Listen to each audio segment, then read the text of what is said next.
Ration card गैयै सुबुंफोरनि थाखाय मोनसे गोजोनथाव खौरां रायजो सरकारा जर'खा सुबिदाफोर होदों।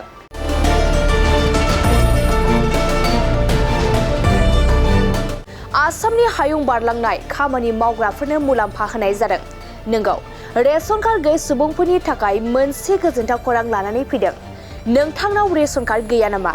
जुदि नोंथांनाव रेशन कार्ड गैया, अब्ला नोंथाङा 3 आगस्तनि गेजेराव आर'जलाइ हो। रायजो सरकारा सुबिदाफोर होदों। 3 आगस्तनि गेजेराव नोंथाङा फर्मखौ आबुं खालाम। नखरनि गोदान सोद्रोमानि मुंखौ सोफानानै होनो हागोन।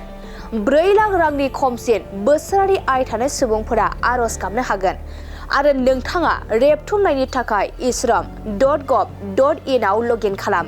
नोंथाङा सोमोन्दो गोनां जिल्ला, महकुमा, आदार रायजोआरि राननाय आरो बाहायग्रा आयदा बिफाननि मावख'आव फर्मखौ गथाय।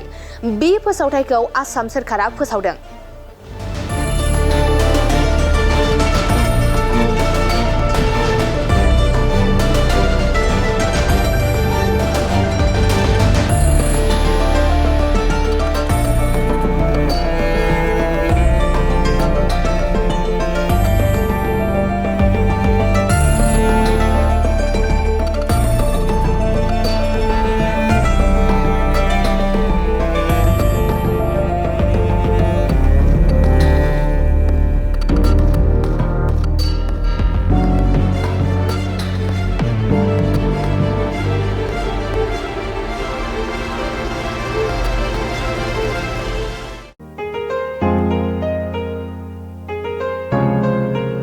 मोनसे फोसावथाय नोंथांमोननि थाखाय मोनसे गोजोनथाव खौरां लानानै फैदों।